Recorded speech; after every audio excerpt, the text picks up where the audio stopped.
Isang mapagpalayang araw po. Nandito naman po tayo sa ating channel, Lakdan MD.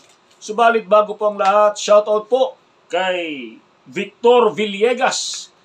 Maraming salamat sa iyo, Victor, sa patuloy na pagtangkilik, at shoutout din kay Jubilin Dagindel.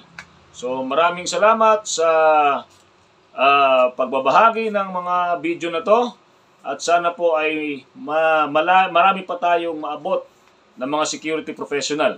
So, ngayon po, tayo po ay magbibigay lamang po ng reaksyon, no?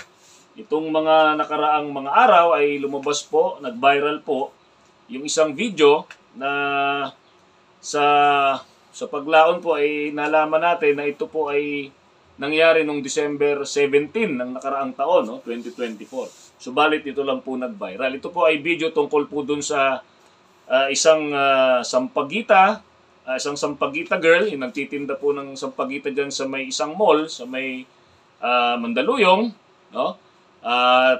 Na kung saan ay pinaalis po ng isang security professional. Dito po, kung makikita po natin doon sa unang video na kumalat, talagang makikita po yung sinasabi na nating, ano bang ibig sabihin yan, pangharas ng gwardiya, no? Pero kung titingnan po natin, paglaon po ng mga araw, mapapansin po natin na hindi pala ganon yung senaryo. At meron palang unang video na kung saan talagang maayos naman na kinakausap ng gwardiya yung sinasabing sampagita girl, no? Subalit siguro po dahil tao lang din po yung ating security professional, no? Ganun po yung nangyari, which is hindi naman po natin yan kinokondon, no? Hindi po natin yan kinokonsinte.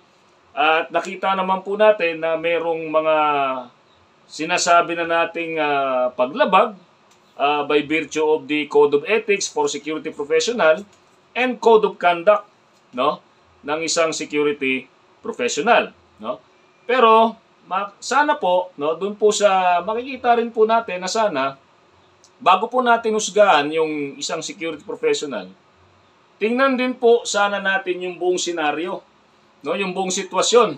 Kasi lumalabas po sa paglaon po ng mga araw, unang-una, questionable po dyan yung uniforme ng bata, no? Sinasabi nga natin nung una, bata, pero lumalabas po sa mga balita ngayon, siya po ay nasa hustong gulang na, no? 22 anyos na po, no? At sa pagsusuot niya po ng uniforme ng isang, makiwari ko, high school or elementary students, tingin ko po parang medyo malicious po yung ganung ano, no?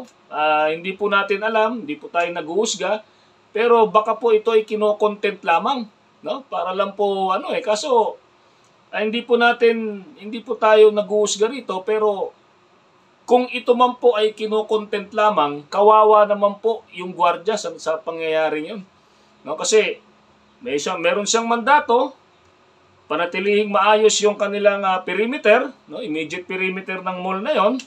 Subalit dahil sa pagganap ng tungkulin, ganun po yung nangyari, no? Hindi po natin sinasabing walang mali sa ginawa ng gwardiya. Meron po, no? Sinasabi po natin yan. Pero yun nga po, tao lamang din po yung security professional na yon.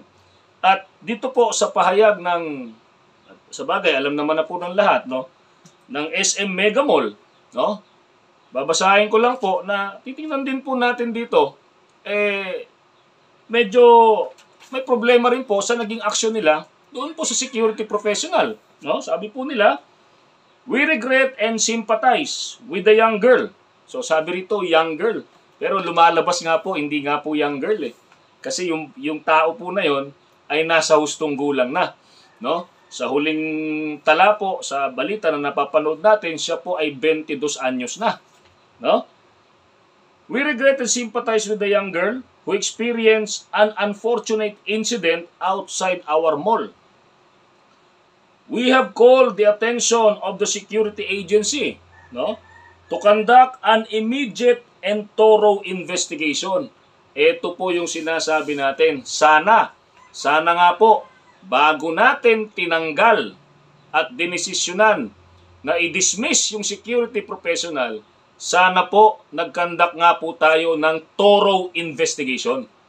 Kasi po, Yung kasunod po na statement dito, mukhang hindi po tayo nag-conduct ng thorough investigation bago po natin sinibak yung security guard. No? So after po noon, sabi niya, we have called the attention of the security agency to conduct the immediate and thorough investigation. The security guard has been dismissed, no? And will no longer be allowed to service any of our malls. Ito po yung masakit dito, no? You are calling for the immediate and thorough investigation, and yet you have already a decision. No? Dinismiss na natin yung security guard. No? Sabi natin, imbestigahan. Hindi pa tapos yung investigation, na-dismiss na. At ito nga po sa mga balita at itong mga napapanood at nababasa natin, no? Lumalabas, hindi young girl. Kasi legal age na po siya. Lumalabas, hindi siya high school students. No? Lumalabas yung uniforming gamit niya ron, hindi talaga yun yung uniforme ng isang college students. Okay po? So, anong thorough investigation yung nangyari? Hindi pa tapos yung wala pang tinanggal na natin yung security guard. No? As SM Supermalls, we always promotes, as SM Supermalls always promotes inclusivity for all, we strongly condemn this act committed against her. Okay? So ginagalang po natin yung pahayag ng SM Mega Mall, pero mukhang hindi po yata angkop yung ginawang statement kasi sabi mag-conduct ng thorough investigation, and yet meron ng desisyon na i-dismiss yung security guard. Okay? So kawawa naman po, no? Bagamat hindi po natin kinokondone, no, hindi po natin kinukonsente, hindi ko po sinasabing walang mali sa kanyang actuation. Sabi nga, di ba, bilang security professional, we must act at all times with proper decorum, di ba? Shall not permit personal feelings, di ba? Prejudices, di ba? So, ang sa atin lamang po rito, sana po bago nagkaroon ng ganong desisyon sa security professional, sana po inimbestigahan sana po muna natin, no? So inalam natin, bagamat hindi ko inaano yung Sampaguita girl na yan, no? Tingin ko kasi medyo may problema eh. So kaya mahirap magkomento sa ganitong sitwasyon regarding dun sa Sampaguita girl eh. Di ba? Pero sana maimbestigahan po ng maigi to ng pulisya, no? Kasi tulad niyan, dahil dun sa nag-viral na video, so nag-react yung government agency, no? Especially DSWD. Nagbigay ng tulong dun sa sinasabing young girl, no? Sampaguita young girl, di ba? Pero lumalabas nga, later, meron ding recent na video na humihingi siya ng dispenser dun sa nangyari, no? So, sana lang mabago yung pananaw natin sa security professional. Halimbawa, sa pangyayaring ito, ang nakita lamang na dahil lumabas yung unang video ng allegedly pangharas dun sa sinira yung Sampaguita, no? Naging iba yung impresyon ng tao. Pero lumalabas nung may nag-upload nung pangalawang video, nung video na kung saan yun yung unang nangyari, kinausap naman pala ng maayos ng security guard yung nagtitinda ng Sampaguita. Di ba? So hindi naman natin alam, hindi na natin narinig ano yung mga naging sagutan nila. Di ba? So pero kung doon sa sitwasyon na kung saan naging mahinahon ba yung gwardiya, tingin ko sa umpisa naging mahinahon. No? So hindi natin alam kung ano yung nag-provoke, no? Kasi sana tinitingnan din paano na-provoke yung isang security guard, no? So alam ko po bilang dati po tayo diyan, no? Alam ko po bilang security guard, medyo ito po yung mahirap sa trabaho ng isang security professional, no? So talagang hindi tayo kung meron mang may pinakamahabang pagtitimpi, no? kung sino mang empleyado o tao yung merong dapat pinakamahabang pagtitimpi, no? Yung may pinakamahabang pisi at pasensya. Tayo dapat 'yon bilang mga security professional, no? Pero siyempre, sabi nga natin, tayo ay tao lamang din. May limitasyon at minsan bumibigay din, no? May emosyon din tayo di ba? So, hindi ko sinasabing mali yung hindi ko sinasabing tama yung naging aksyon ng security guard, pero hindi ko rin naman sinasabing mali yung mga naging pananaw ng ibang mga tao, kasi sabi ko nga, wala yung pinagkaiba sa number 6 at saka number 9.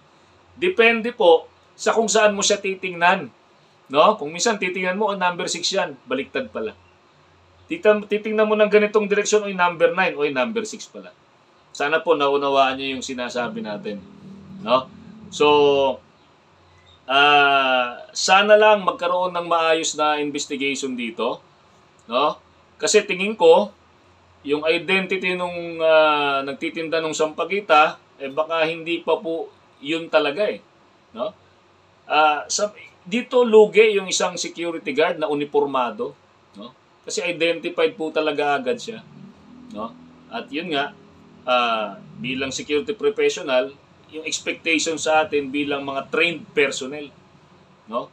So tayo dapat yung may pinakamahabang pasensya, we must act at all times with decorum, no? Proper decorum, di ba? Yun no? Kaya ang bilin ko lang po sa ating mga security professional, mga security guard, no? You always adhere with the highest standard of ethical principles, no? You always review your security creed, no?